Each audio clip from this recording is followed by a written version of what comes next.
Guys, it's Darren here. Just got back from a 4th of July fireworks event here at College Station. Happy 250 to you all. We still got like 40 minutes left in the day, so I think it still counts as 4th of July. But anyways, happy 4th of July to y'all. I hope y'all had a great time with your family and everything. But let's get into the meat and potatoes of today's video. Today's video is about a conversation I had with my AAU coach years ago. This was when I first started, not my AAU coach, sorry, my trainer for basketball. This is when I was still really trying to go do big things with basketball. And this was like very early on when I started working with him. This was like in 2022. And he was telling me, this was like 2 months into when I started training with him, and he was telling me I wasn't accelerating at the pace that I needed to, be at if I wanted to do the things I wanted to. And he was telling me that you got to work harder, and immediately my mind came up with excuses. I was telling him that, I have AP classes. I was taking like 4 AP classes at the time, some crazy shit, I know. Studying for SAT. I was getting bombarded by all these other attachments that I've had. And I'm not saying those are bad things to have. Not having good grades is a very good goal to have. Having a life outside of basketball is also very important. But when it came time and he told me to work harder, my mind immediately went to excuses. And he told me, then you don't really want it then. And that's when it hit me. The phrase, I know this might get a lot of flack. A lot of people don't agree with this, but I think that the phrase, if you wanted to, you would, or if he wanted to, he would, it is so fucking right. I agree with it 100%. Not only in the context of dating, but also like in the context of goals and every other endeavor that you could possibly do. He told me that, and it clicked immediately. It fucking clicked immediately. And this was still before basketball tryouts that year, which I did get cut from. This was like in summer, and basketball tryouts were later in like August. And it immediately clicked, and I was like, damn, he's right. I don't want this shit bad enough. And I was thinking like, damn, like it really is that simple. That Miles Teller clip from that one boxing movie, Bleed for It. It was so simple, but I just didn't see it at the time. No one ever exposed that to me. And it was such a simple thought that you could look right past it. It's like a fish in water, if you've heard that analogy. And I remember the next day, I woke up at 6 a.m. to go run. This was before I had a car and before I started training in the mornings. This is like that Canon event that sparked me. I was still training in the mornings, but not at the same mindset. I started waking up early to train in like 7th grade, but like it didn't click to me that I wasn't pursuing my goals at the rate I was supposed to, despite saying that's what I wanted. If I really wanted to, I would have, but it just clicked to me then. And this goes on for dating too. An example I have is this is like a two-way thing. If you gotta ask for head, you gotta cheat. If she gotta ask for flowers, she gotta cheat. Like these things go hand in hand in relationships. And if you really wanted to, you would, right? In anything. If you really wanted to go pro in basketball, you would stop at nothing to get it, right? You can even say that to me. I really didn't want basketball that bad enough to give up not only high school. I was willing to lose high school for basketball, but I'm not willing to lose college for basketball.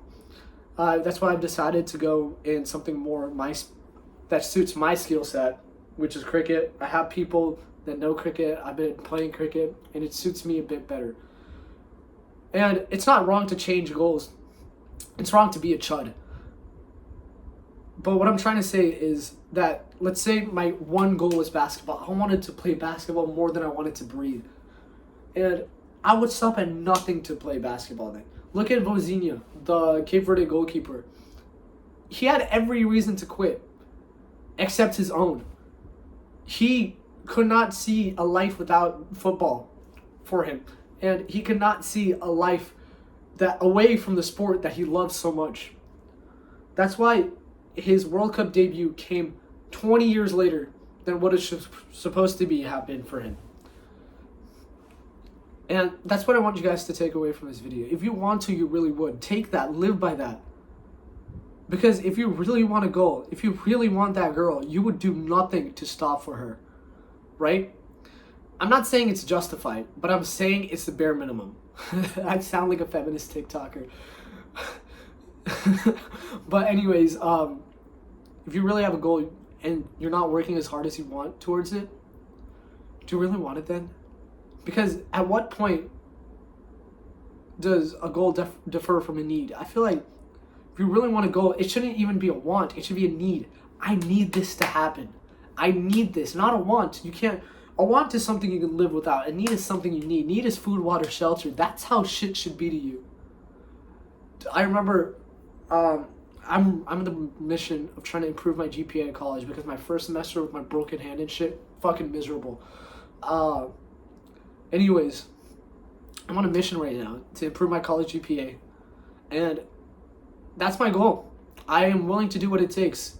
If I want to, I would, and I want to, so I am.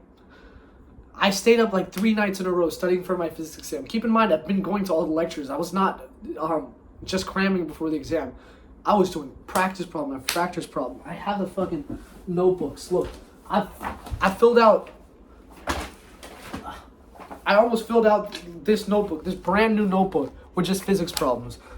I took so many practice exams. This is my actual exam, by the way. I did so many practice exams all in this. I got fucking new notebooks because I ran through the shit that I had. Just because I wanted to. And I got a fucking 100 on the test. I know, right? Your boy's smart, handsome, and a rapper, and plays cricket, and jack. Yeah, I do it all. But anyways, that's the level of shit you gotta have. If you want something, you have to be able to do everything in your power you can to get it. Even things out of your power, you have to steal power to do it. You know, I'm going back to the example I had with my the conversation with my coach. I wanted so much to play basketball for Capella High School. Although it had never happened, I gave everything I had for it. And I'm proud to say I left nothing on the table. That's why I'm not depressed about it. It wasn't my fault. It was the fucking racist coaches. And that's not even me being like coping. That's genuinely the fault. Because there's other kids on the team that deserve to be there other than me that couldn't get in because of the color of their skin or the shape of their eyes. Anyway, off that tangent, I gave everything I had for basketball after I realized that. I cut off social events. I cut off people. I cut off distractions. I cut off everything. I cut off a part of me so another part of me could prosper. And that's the way you should chase your goals. You should chase them violently. You gotta empty the fucking clip. That's the quote I've been living by for the past week. That's the quote of the week. I think it's reversed, but it says empty the fucking clip. You gotta leave it all on the table. And remember, if you wanted to, you would. Or someone else gonna go do it. Take that how you will. Someone else is gonna live your dream. Someone else is gonna drive your car. Someone else is gonna fuck your wife. So you just gotta do what you gotta do if you want it. Peace out. Happy 4th of July, all. Stay safe. Stay calm. Stay happy. Whatever it is that you have to do to get your goals, do it.